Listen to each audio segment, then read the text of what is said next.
Hi guys, I'm Jingran. I'm the second year student in University of Sydney, major in finance. Today I'll talk about my presentation. The topic is application of trade-off theory in real life, corporate capital structure adjustments.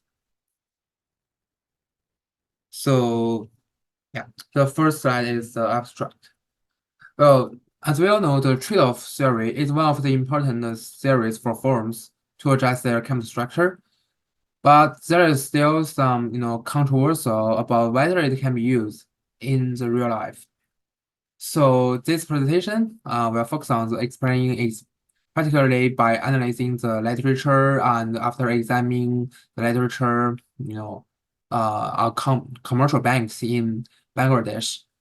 It is found that the impact of the different financial indicators of those banks on the changes in their capital structuring, is consistent with the assumption of the trade-off theory. And it reasonably argues that the reason why firms tend to use debt financing can be explained by the fact that, firms are trying to gain the advantage of the tax shield. And then I'll also analyze the change in the value of firms with different debt levels about the September 11 to 1, the tourist attract in the United States, and shows a firm with high debt levels experience a decline in the firm value and their probability of the bankruptcy. In bankruptcy, increase, which is related to the trade-off theory. And besides, well, the traditional view is that the trade-off theory can only explain why firms with high profitable have high debt ratio. I will argue that the theory can also explain why firm with high uh profitability have a low debt ratio. So generally, I will confirm that in real life, firms adjust their capital structure concerning the trade-off theory, enhancing the credibility of the theory's practicability. Yeah, and the thing is, what is the trade-off theory? Usually when considering, whether a company should use debt financing, company manager will weigh the interest tax shields and come with the use of debt financing against the risk of financial distress that may come along with it. So we can see the figure one, where the likelihood of financial distress that may come along with it. No, I mean the likelihood of financial distress that the company may suffer is low. When the company use of debt financing is low, as the interest expense associated with the debt will reduce the tax expense by the company, and then it will increase the company's after-tax cash flow. However, and the firm continue to use debt financing, the risk of financial distress become higher than and the advantage generated by the increased interest tax shield becomes smaller. And finally, the firm reached the theoretical optimum for the optimum. I mean the theoretical optimum for the size of its debt borrowing, when the present value of the tax saving for the borrowing is offset by the present value of the increased financial distress. And after the firm that size and exercises the equilibrium, the risk of financial distress from debt financing outweighs the saving in the interest tax shield. And the firm suffers the negative effects of debt financing. Yeah. And I will talk about some, cases in real life to prove that trade-off theory can be used in real life. Well, here's a case of the, commercial bank in Bangladesh. Well, I would say, yeah, yeah. I would say, because we need to verify whether the trade-off theory is used by the firm to adjust their, capital structure in real life. So Raman selects the variables of profitability, growth rate, dividend payout ratio, tangibility, and leverage ratio of 27 listed commercial banks in Bangladesh based on their annual report to test it. Yeah, so what's the meaning of this financial variable? I mean, So for the leverage ratio, is the company's total debt to total assets. And the higher, the high leverage ratio means that company is using more debt to finance its asset.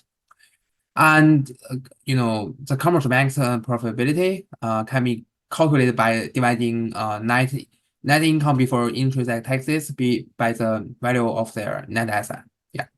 And the growth rate. The growth rate is a percentage increase in total asset over time. Yeah, for the tangibility is determined by the its fixed asset to its total asset ratio, and the profit and for the profitability is the return on asset of those commercial banks. So which is net income before interest and tax divided by the value of net asset. Yeah. So and then Raman found that profitability, which is a return on asset, has a statistical significant positive effect on the capital structure, and which shows that the highly I mean which is shows that highly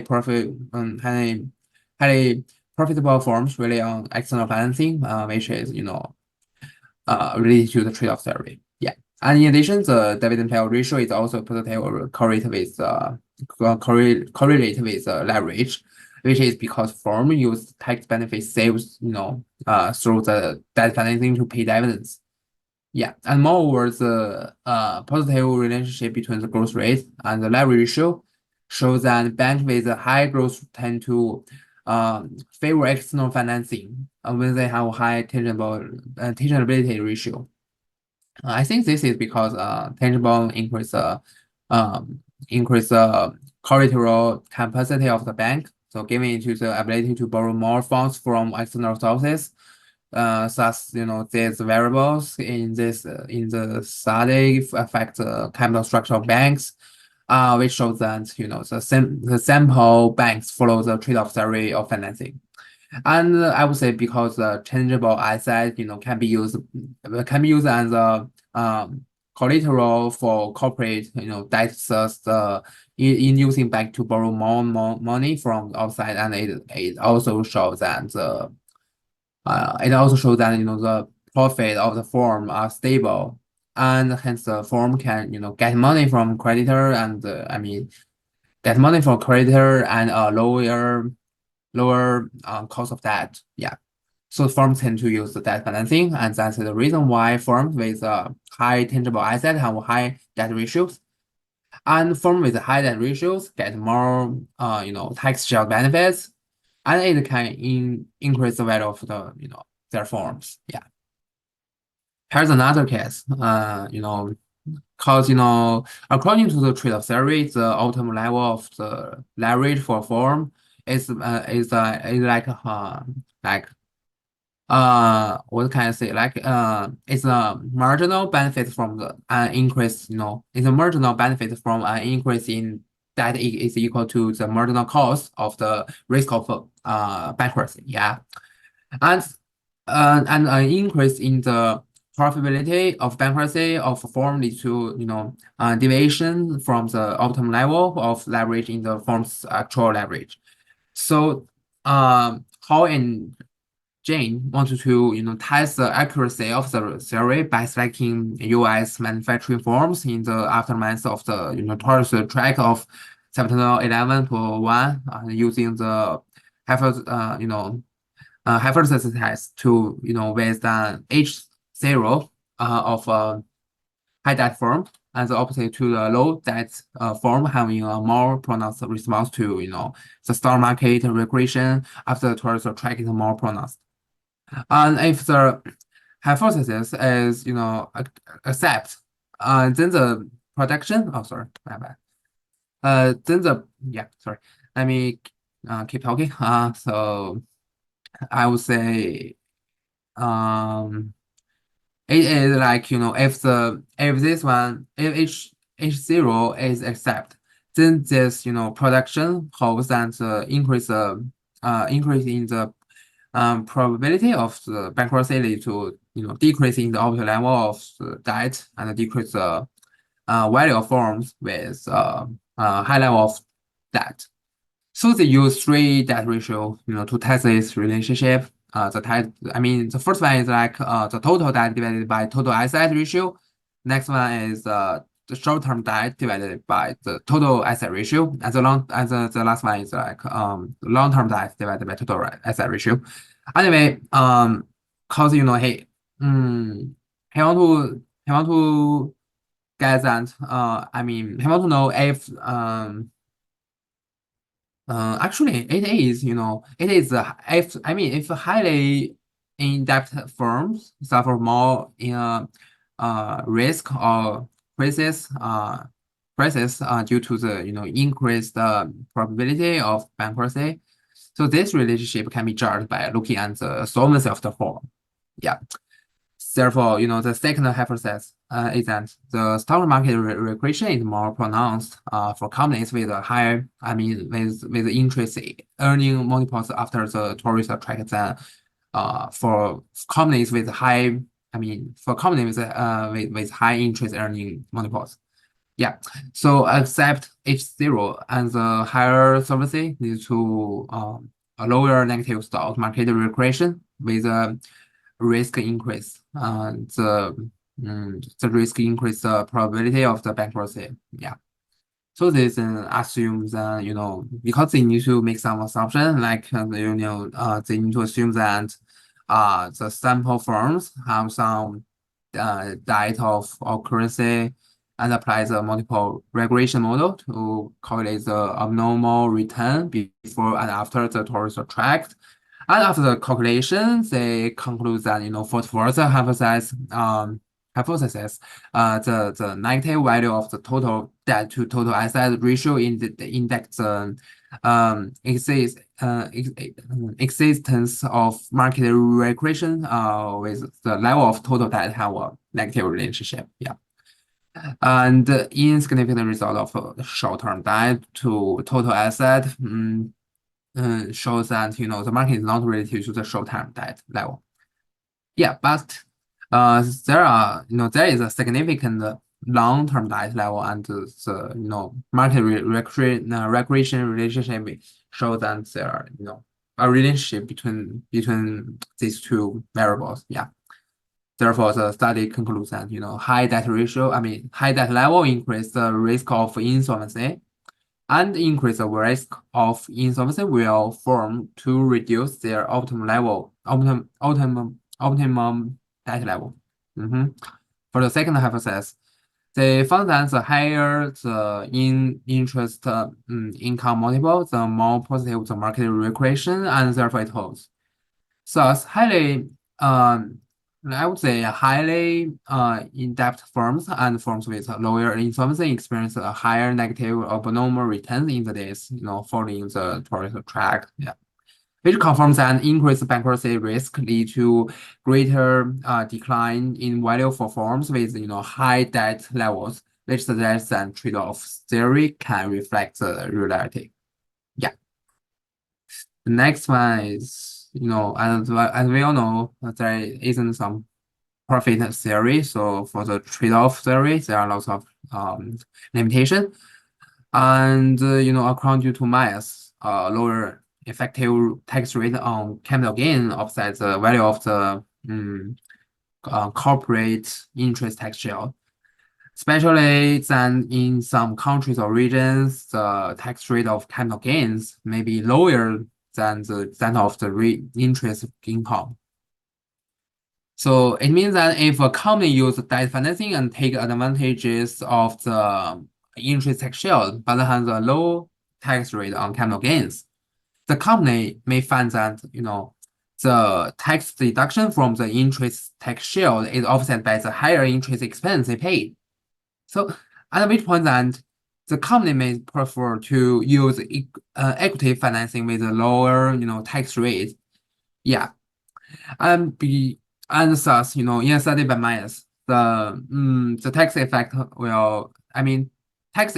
corporate financing decision, and the trade-off theory doesn't consider the relationship between interest tax and capital gains tax. So that's a limitation. And besides of that, actually I'm not pretty sure how to how to say it, like, mm,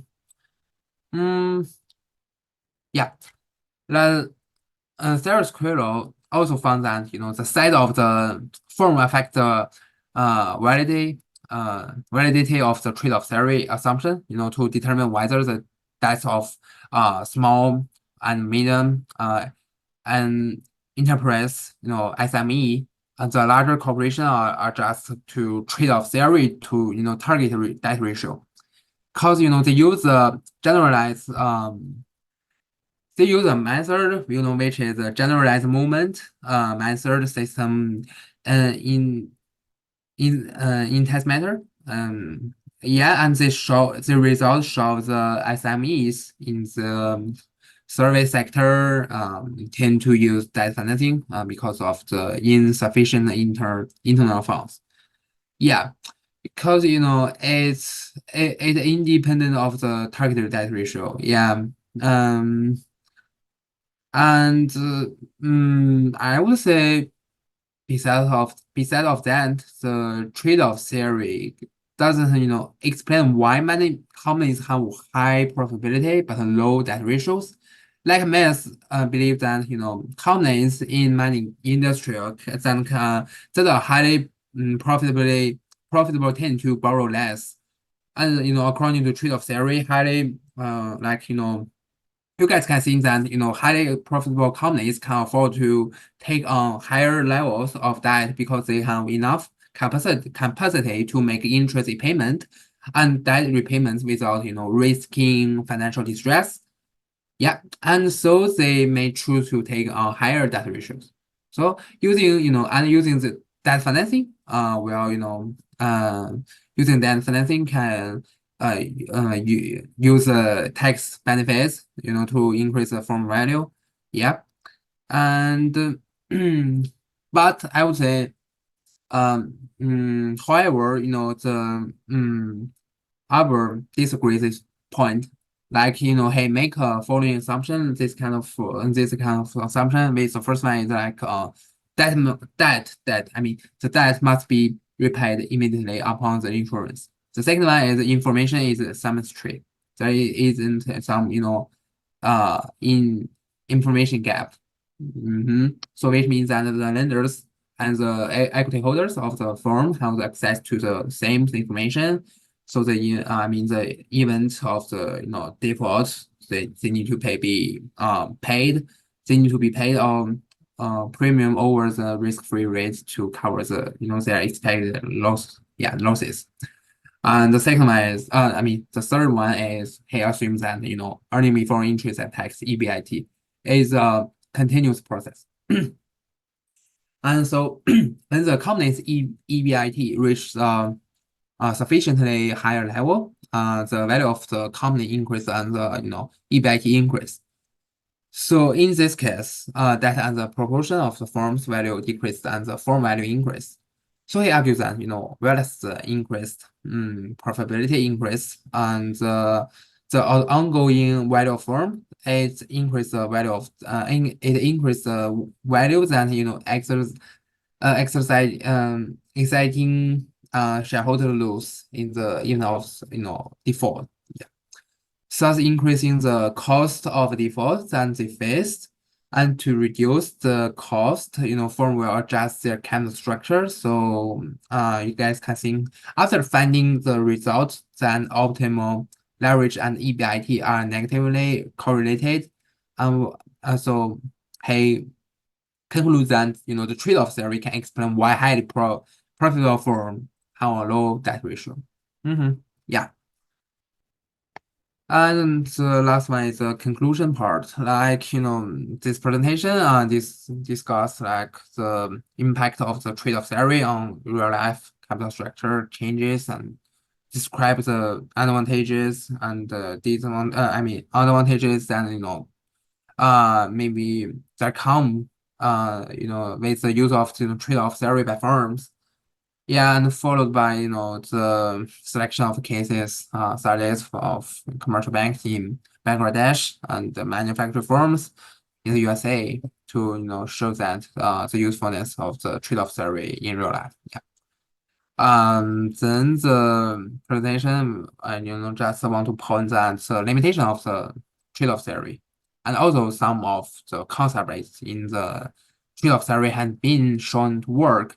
Is questionable whether the trade-off theory can actually be applied to real-life firms to adjusting their capital structure, and is ingrown and it is it will ignore the relationship between interest taxes and the capital structure. Yeah. However, Matt and Amber, I mean, hey, this guy, these two guys want to, have some different views, on the, low debt ratios of highly profitable firms. So which they can argue that, which they argue can be explained by the trade-off theory. So that's the, strongly supporting the utility of the trade-off theory. Yeah. Yeah, however, this presentation only, I mean, focus only analyze the trade-off theory on the theoretical level. Then, tax stocks may enhance firm values, ignoring some uh, intervention of other factors in real world. So hence this presentation has some limitation. Yeah, I would say. And finally, to demonstrate the generalizability of the trade-off theory. So I propose, some. I would say, mm, I will I propose, to test the trade-off theory on capital structure of, as many forms as possible from different industrial to exclude in chance, I mean, and errors as much as possible. Yeah. Okay. Thank you, guys. That's all my presentation, and thank you for your listening. Yeah, here's my reference. Thank you.